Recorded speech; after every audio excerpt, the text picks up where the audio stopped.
Good evening. Actually, it's given me a lot of pleasure to introduce my dear friend, Dr. UMESAN. Am I audible? So, Dr. UMESAN and I have a very great relationship, both in my professional as well as personal life. And he's actually a very good academician. He has been running very successful academic program in Aster, Mims, Kannur. So therefore, it's really a great moment for me to introduce him. Dr. UMESAN did his MBBS from Calicut Medical College, followed by his MD in internal medicine from Banaras Hindu University, where he was the best outgoing postgraduate student.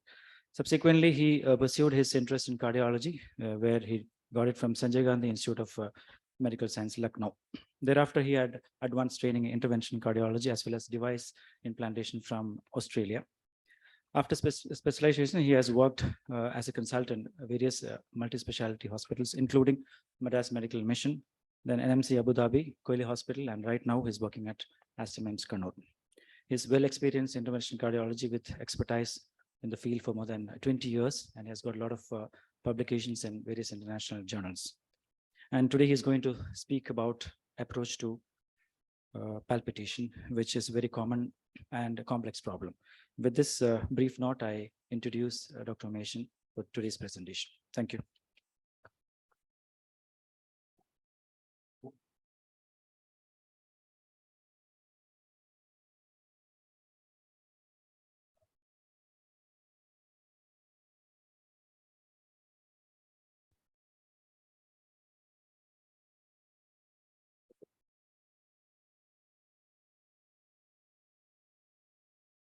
Respected members of this IMA Kannur, senior colleagues, dear friends,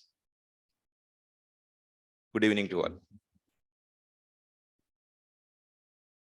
Thank you, Hanif, for the kind words of introduction, and thank you, IMA Kannur, for this opportunity. As already mentioned, the topic for today's presentation is how to approach a patient with palpitation. We all know that heart beats about 72 beats per minute. But I don't know how many of you have calculated how many times heart beats in a day. So if you take 72 beats per minute, heart beats 4,000 times in an hour and 1 lakh times in a day. But usually we are not aware of our heartbeats or heart action. Normally, the heart action is not perceived by the individual. But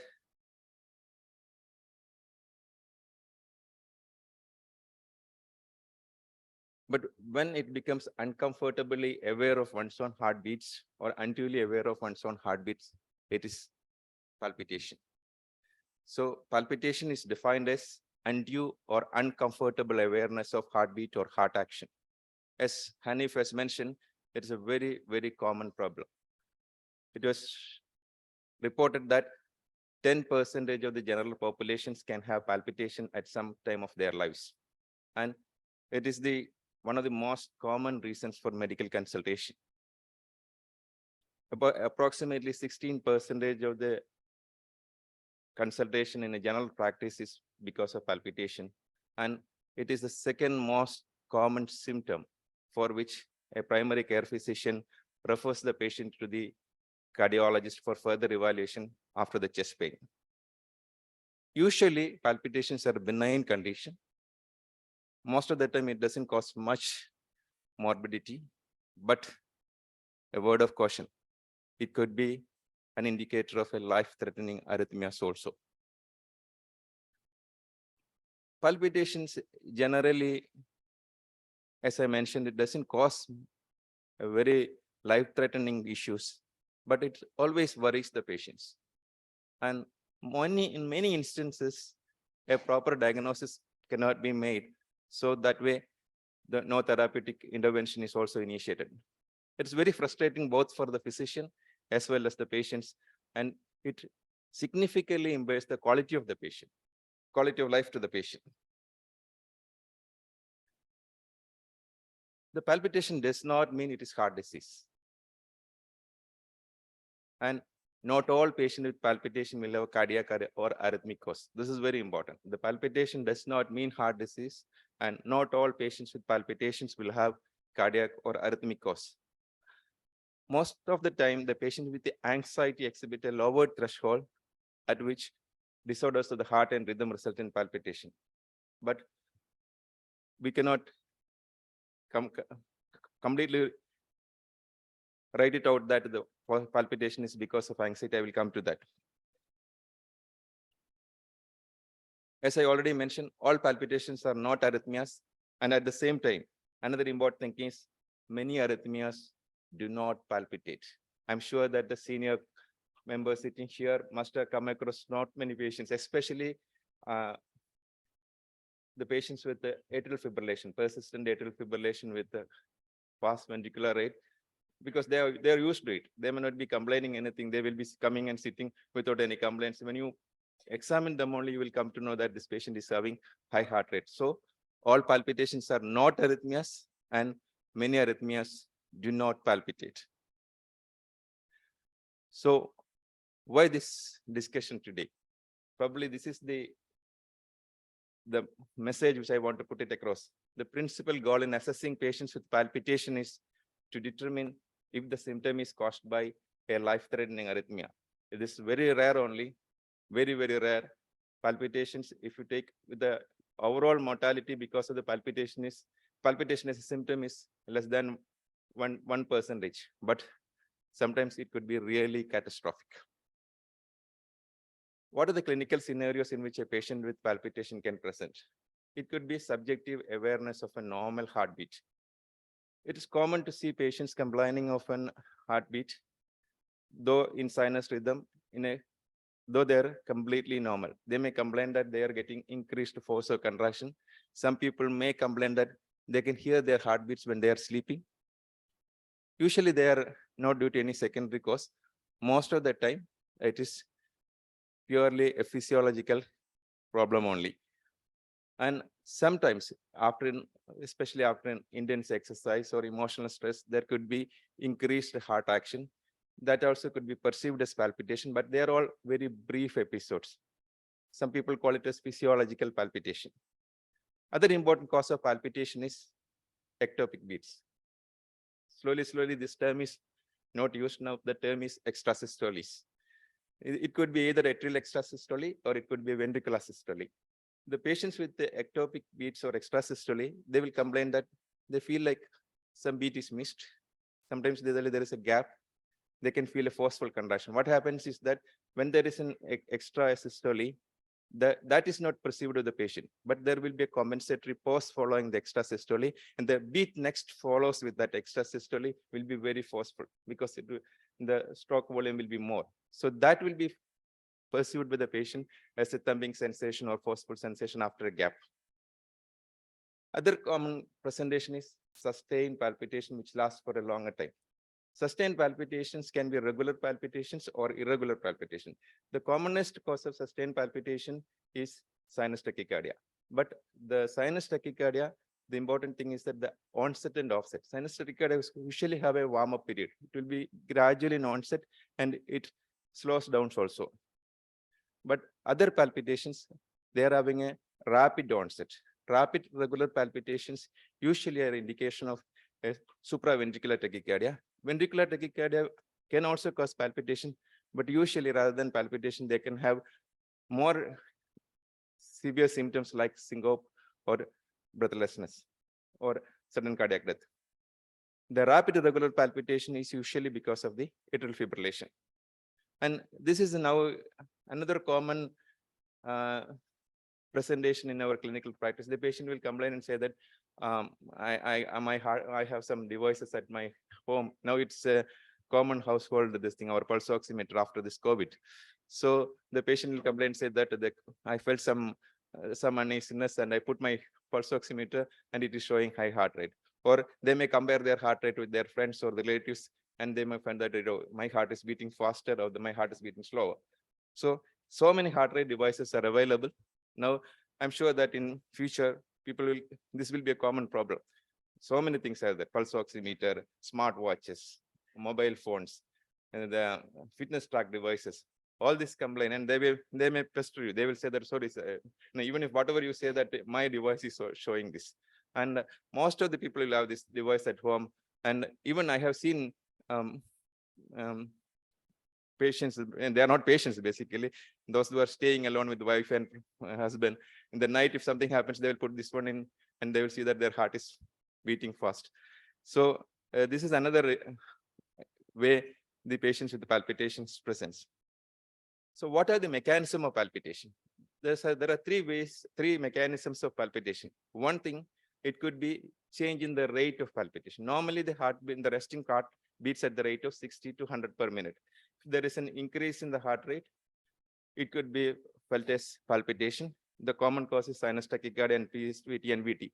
Even bradycardia can rarely cause palpitation, but bradycardia usually is not a common cause of palpitation. It is a very rarely it can cause palpitation, because if the heart rate is very slow, then the force of contraction will be more, because there will be enough stroke volume to pump it out. So you can get a palpitation feeling with patients with bradycardia. If there is a change in the rhythm, normally heart beats very regularly. It beats very regularly. If there is any change in the rhythm, one can perceive it as palpitation. The commonest example is the atrial fibrillation. Atrial fibrillation, the patient may come as irregular, they get irregular palpitation. The third reason is the change in the force of contractility. There will be augmentation of myocardial contraction. This could be physiological, just like after exercise, anxiety, excess use of caffeine and all. And some of the drugs can also cause increase in the augmentation of contractility. And pathological causes include hypertensive heart disease, valvular lesions, shunt lesions, and non-cardiac causes like thyrotoxicosis, anemia, fever, hypoglycemia. All this can cause palpitation because of the augmentation of the contractility. So the palpitation can be, the causes or types of palpitation can be broadly divided into 4 groups. It could be extrasystolic palpitation. It could be tachycardic palpitation.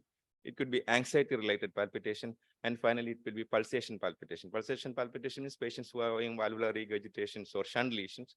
They can get the exertional palpitations and all. This is because this is called pulsation palpitation.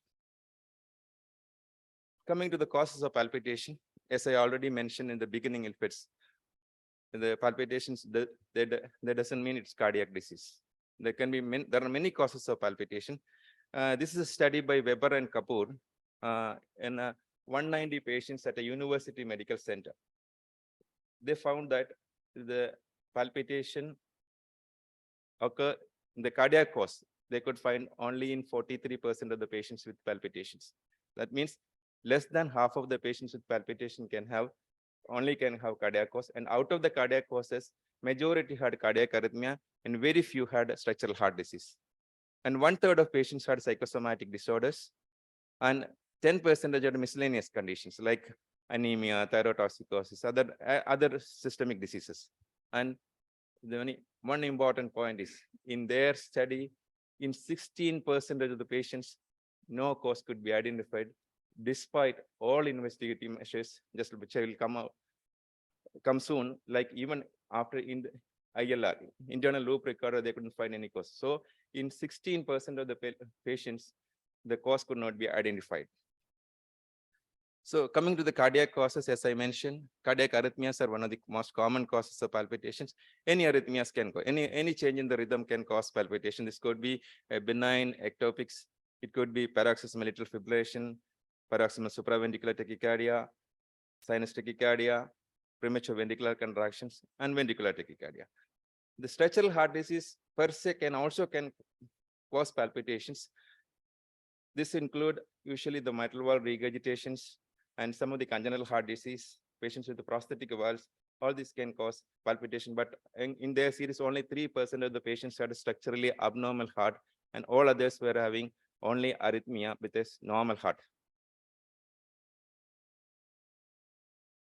Coming to the second most common cause of palpitation. Psychosomatic disorders are the second most common cause of palpitation. They include panic attacks, anxiety disorders, somatization symptom, and depression. The psychosomatic disorders can either induce sinus tachycardia or modify patient's subjective perception of a heartbeat that is otherwise normal. So either it can induce sinus tachycardia or patient can perceive a normal heartbeat as an abnormal heartbeat.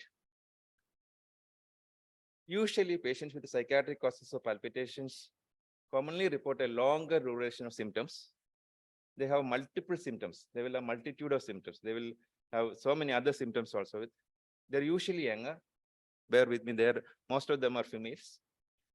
They're more disabled than patients with other causes, and they will give history of frequent visits to the emergency room. But the physician must remember that panic disorder and significant arrhythmias are not mutually exclusive. They should have a detailed cardiac evaluation in all patients with suspected panic disorder. Arrhythmic causes must be ruled out before the diagnosis of anxiety or panic disorder can be accepted as the cause of palpitation. The prevalence of panic disorder in patients with palpitation is about 15 to 31%. But it is important to caution labeling a patient's palpitation as being due to anxiety or panic disorder or stress. Though it is never jump into a conclusion before having all detailed investigations and evaluation. Why? Because this is a study conducted by Lesmejer et al. In a study conducted in patients with documented supraventricular tachycardia. They all had documented supraventricular tachycardia.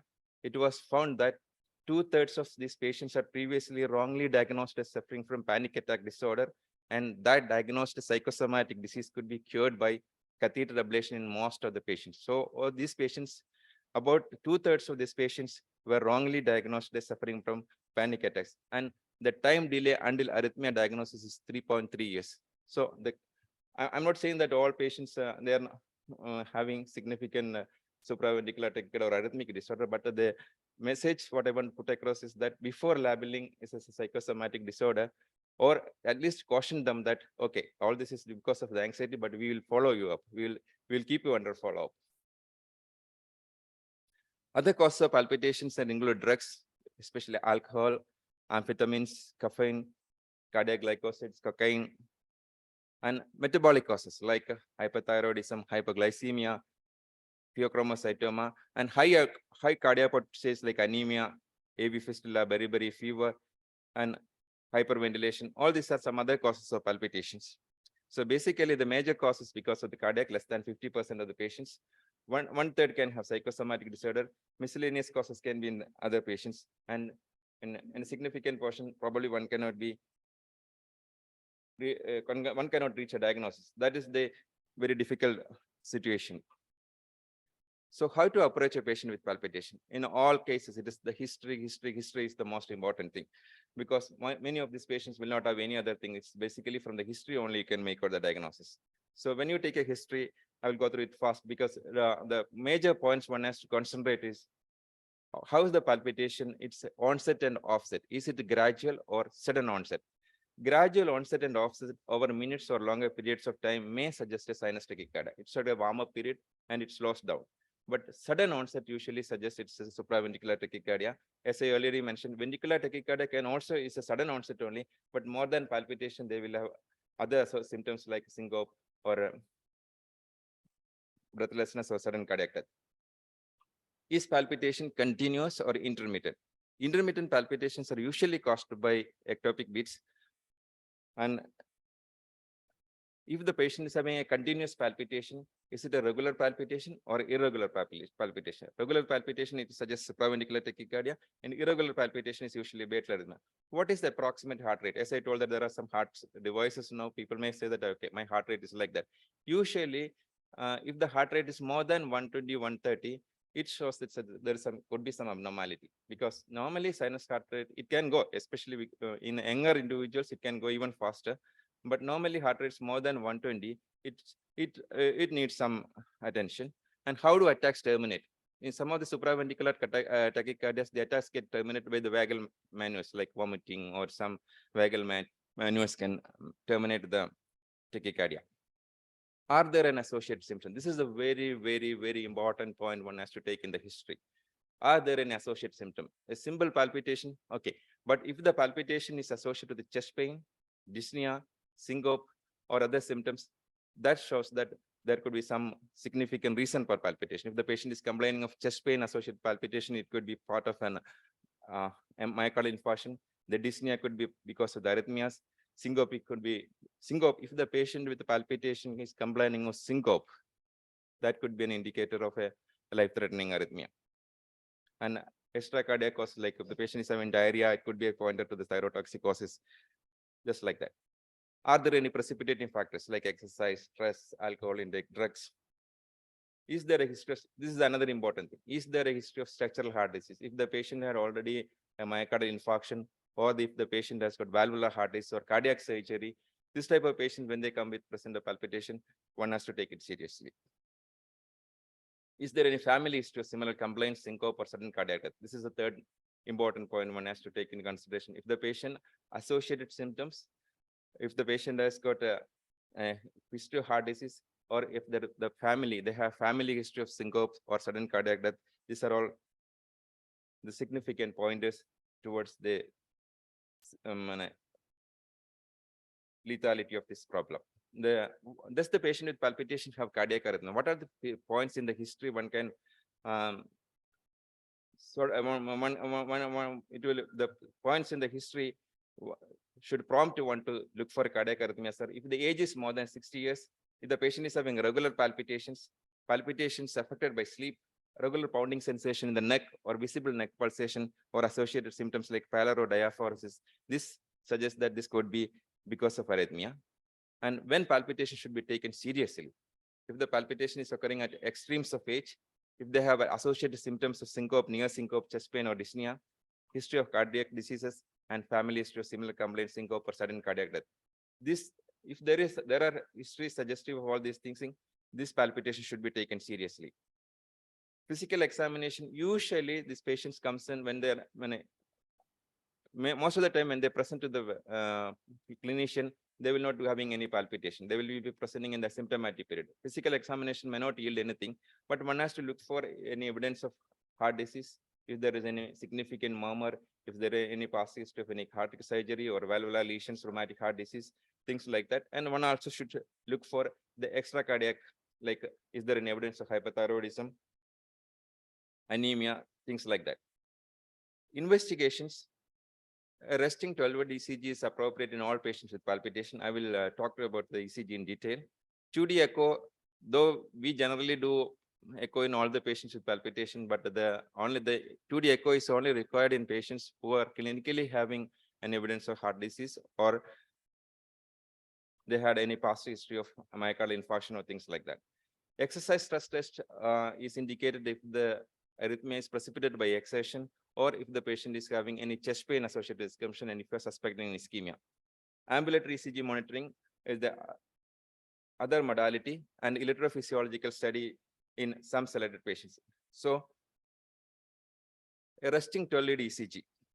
The problem with arrhythmia is it is usually a transient phenomenon. So ECG may be normal in the symptomatic period. ECG may be normal in the symptomatic period, but if you are lucky and if your patient is lucky, if you can record an ECG at the time of palpitation, if the patient is feeling palpitation, and luckily, if you can record an ECG, that is the investigation to find out the cause for palpitation. It helps in two ways. Some patients may complain of, I'm getting palpitation now. Doctor, I'm getting palpitation now.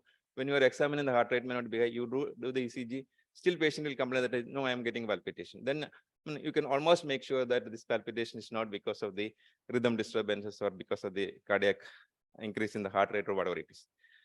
And another important thing is that based on the ECG findings during palpitation, if it's showing supraventricular tachycardia, ventricular tachycardia, if it's supraventricular tachycardia, what sort of supraventricular tachycardia, you can make out. So the ECG, if one can record during the palpitation, that is the best diagnosis test to identify the cause for palpitation, but it may not be possible all the time. It only happens very rarely.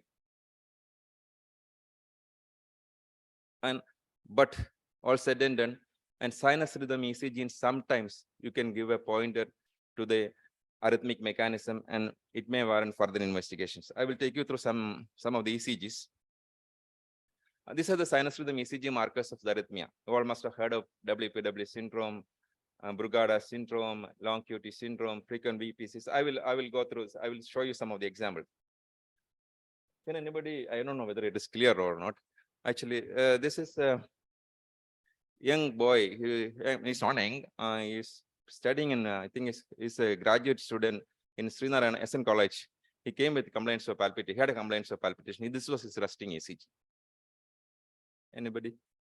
It's a pre-excitation. It's a pre-excitation. One can see that it's a short PR interval, slurring of the QRS complexes and repolarization abnormality. This patient, this is pre-excitation. If a patient comes with this ECG and he is complaining of palpitation, you can confidently say that this could be because of the WPW syndrome or accessory pathway mediated tachycardia.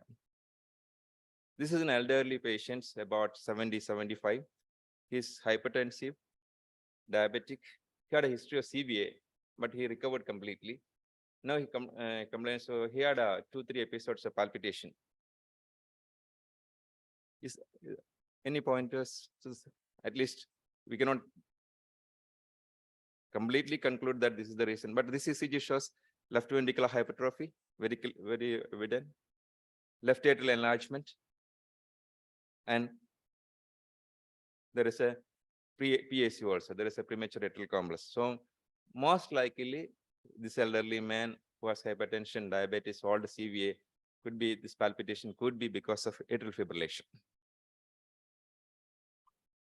This one again, young patient with multiple frequent PVCs. All other the second bit is PVC. This patient had a ventricular arrhythmia in his Holter. This is usually seen, especially this is a part of a channelopathy. I'm just we don't see this QT interval. One has to look into this one. This is a long QT patient. This is another interesting problem. This patient actually, he was working in Gulf. His 2 brothers died of sudden cardiac. They died suddenly. The 3rd brother, he had a sudden cardiac that he was on ventilator in Gulf. So he came back and he came for just investigation. This is a Brugada syndrome. You can see the lead V1, V2, V3, this typical concave, this appearance of Brugada ECG. So this is how ECG helps you in pointing out this patient can have life-threatening arrhythmias.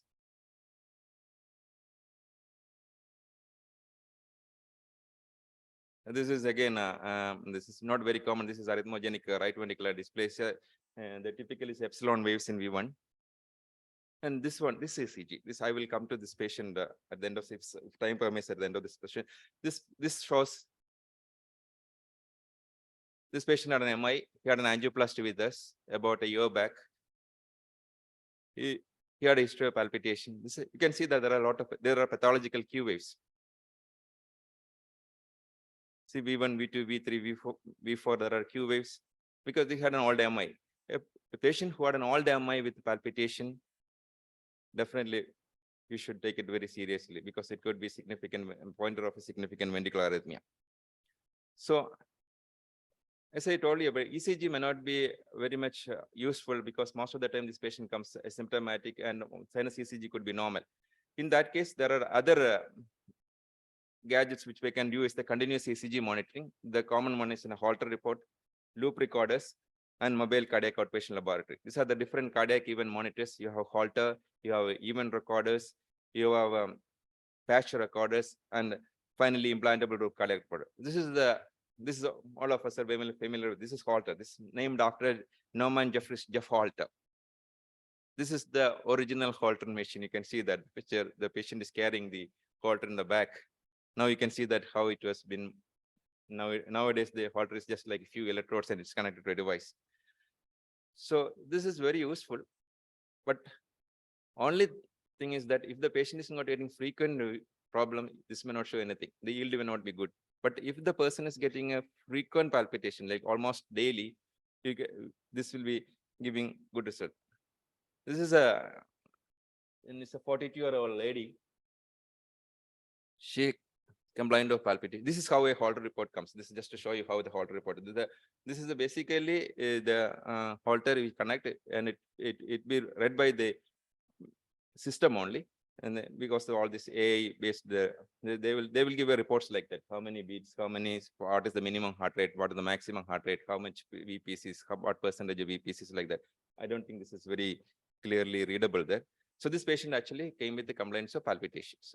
She used to get palpitations occasionally only, but lately she used to have a different significant palpitations. So this was her ECG. Even the Holter, you can see that she was getting ectopics. Her sinus ECG showed some ectopics. This is her Holter reports. You can see that the second page, you can see that she's getting couplets, triplets like that. See here, she's getting NSVTs. Again, surprisingly, she's getting frequent VPCs. So this patient actually had in ECG had a palpitation, and ECG showed only VPCs, but she had a successful RF. This was because of the RVOT ventricular, RV outflow tract ventricular. This is almost like 2 years now. She had a successful RF ablation, and she's doing well now. Other thing is a patch recorder. This is now available. I think most of these patients with a stroke now they are getting this patch recorder done for a period of 7 days. You can get a Holter. Basically, this is just like a Holter reporting only, and you get an extended period like. And there are devices like event monitors, like it could be a loop monitor, it could be a symptom event monitor. There are devices you can, whenever you get an event, you can just put the device over. They will store the ECG prospectively. In loop recorder, they will record the ECG few minutes before and few minutes after the event. So this will be sent to the cloud or somewhere. This can be analyzed. This is implantable loop recorder. This is a small small size. This can be implanted under the skin, and this can be kept for years. So this is the implantable loop recorder. This is usually in patients who are getting palpitation very occasionally only, very unexplained palpitation and unexplained syncope.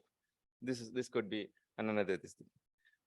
The mobile out again. This is similar type of the mobile cardiac outpatient laboratory.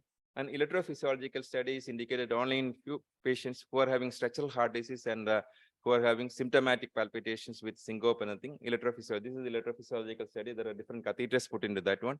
And you can take the intracardiac ECGs and find out the mechanism in arrhythmias. And you can induce arrhythmias also in the people. If you can see that, I don't know the pointer here. There are 4 catheters. One is in the right atrium. Other one is in the his bundle. Third one is in the ventricle, and fourth one is in the coronary sinus, and the fifth one, the down is that's an ablation catheter. So you can induce arrhythmias and find out the mechanism where from the arrhythmia is generating, and you can ablate that area with the radiofrequency ablation. The management in nutshell, I'm not going into detail because it's basically most of the time the reassurance will help. Lifestyle modification, correction of comorbid diseases, anxiolytics and beta blockers are the medical treatment, and insignificant antiarrhythmics and recurrent life-threatening arrhythmias, ICDs are helpful. So which patients to refer or when to worry? Patients with the frequent or persistent palpitations, sustained rapid palpitation, significant associated symptoms, and family history of recurrent syncope or sudden cardiac death, and significant resting ECG abnormalities or ECG abnormalities like what I have shown you before. This patient should be referred for further this thing. So I think this is just a chart form. I'm not going to the. Can I take 5 more minutes? I will just go through so few cases. This is all this happened. This is last 2-3 weeks only. 7th of September. This is an 28 or 30-year-old IT professional. He had some cough or something like that. He took some cough remedy, and he started having palpitation. You can see the ECG. This is a regular palpitation, and the heart rate is 120 per minute. He became very panic, and the doctor who attended to him told that he needed a cardiology evaluation. So that's why he came to us. This is his ECG, because by the time he reached us, his heart rate was only 60-70. So basically, it was a cough. It could be multifactorial. It could be anxiety. Some maybe having a infection and some related tachycardia, and cough formula which contain levosalbutamol must have precipitated. But what I'm saying that this is just a benign. It's because of the drug-induced palpitations. This is a lady, 53-year-old lady. She came to the OPD. She complained of palpitations. Again, the ECG showing. If you remember the old ECG, this is an irregular ECG. This is atrial fibrillation, and this is her thyroid function. She's having thyrotoxicosis. So we all think that ventricular tachycardia is always hemodynamically unstable. This is an young patient, 24-year-old. He came with palpitation, totally asymptomatic. This is, I'm just showing, this is ventricular tachycardia. This is vesicular ventricular tachycardia, and this is completely curable by RF ablation. This is the patient this is the patient who had a myocardial infarction. He had a primary angioplasty with us. He's on regular follow-up, and lastly he came and told that he's getting palpitation, and in one of the occasions he had syncope, near syncope. So he came to the OPD. I suggested a Holter monitoring on him. He had a Holter connected, and while going back at the gate, he collapsed. His Holter was connected. He collapsed in the gate. The code blue was announced. He was resuscitated, and this is his Holter. You can see that sinus rhythm is coming, and is going into VTVF. He was resuscitated, and he had an ICD implantation done. So basically, the palpitations, don't take that this is all palpitations. Basically, palpitations are usually they are benign. It could be just like a simple palpitation which is precipitated by a cough formula, but it could be life-threatening also. So the take-home message is that though they are benign, but we have to take all the palpitations, we'll investigate them, and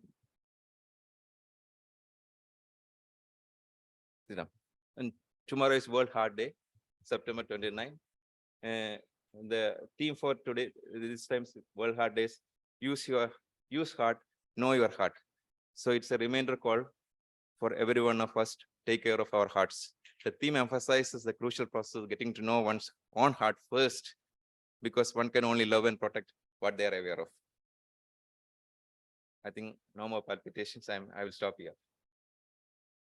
Thank you for your kind attention.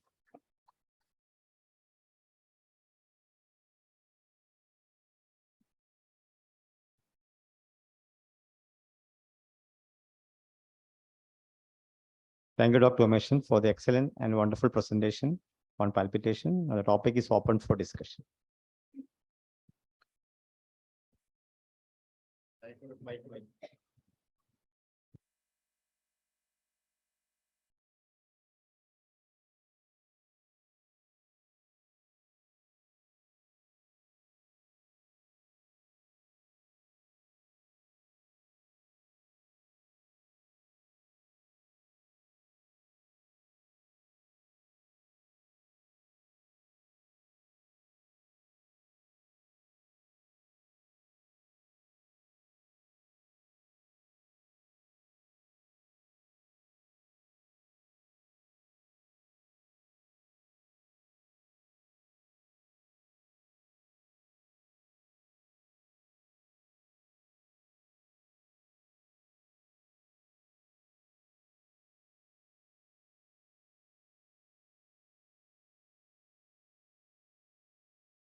Because this focus can be identified, and there can be the problem with I am not frightening you. The problem with the VPCs is that rather than all this thing frequent VPCs, there is something called a tachycardia induced cardiomyopathy. VPCs, if they are very frequent VPCs, can cause cardiac LV dysfunction. That is the reason why people are suggesting that. If the otherwise, if this I had an LVF attack. LVF, Yeah, I mean about 3, 4, 5 years. your coronaries are normal, no? Your coronaries are normal. Pardon? Your coronaries are normal. No, I have got done the CABG. Yeah, then it is maybe the No, the CABG and that all. Second angiogram showed block of Yeah. the Yeah. grafted. So the drug wise anyway, you are taking beta blocker and you are taking amidrone also. Probably that is the drug treatment you have.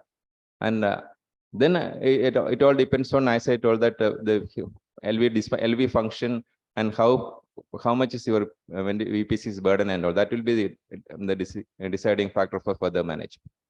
EF also is a little about 35 or something like that. Okay.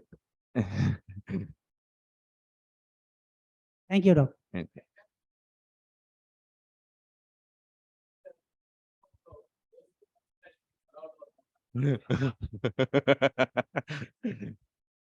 No, you should.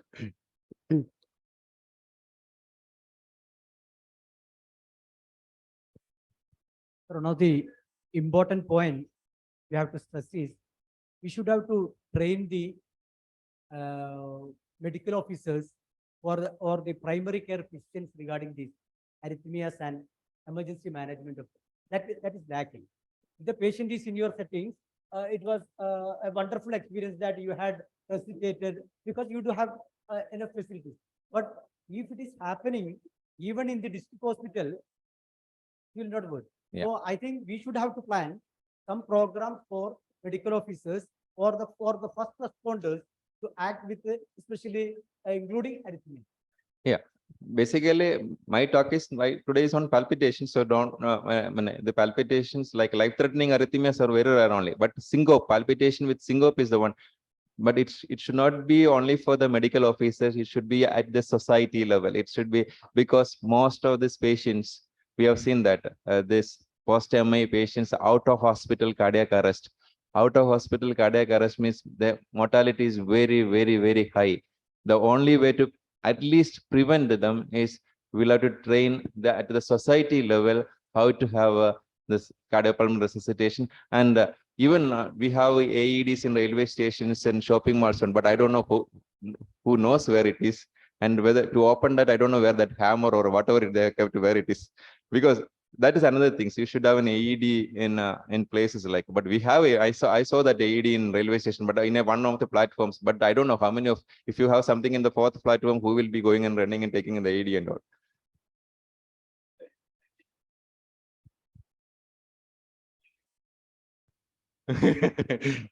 But you won't get the time to open your YouTube.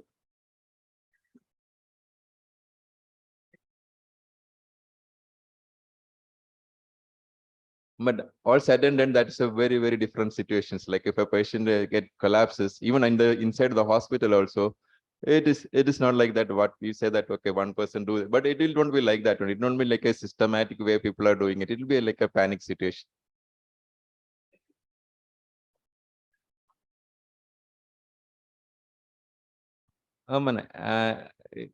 Usually, it's basically you're asking about the bradyarrhythmias and tachyarrhythmias.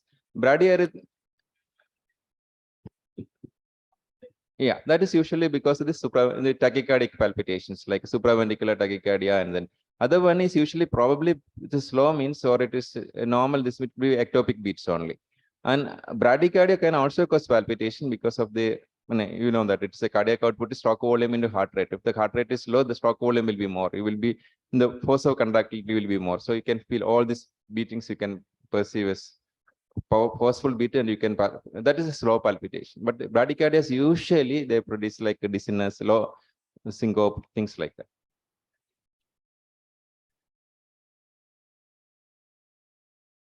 No more questions. Out of thanks by second. Our sincere thanks to Dr. UMESAN CV for his excellent and informative talk on approach to palpitation. Thank you, sir. Also, I thank all members for attending today's CME. Thank you.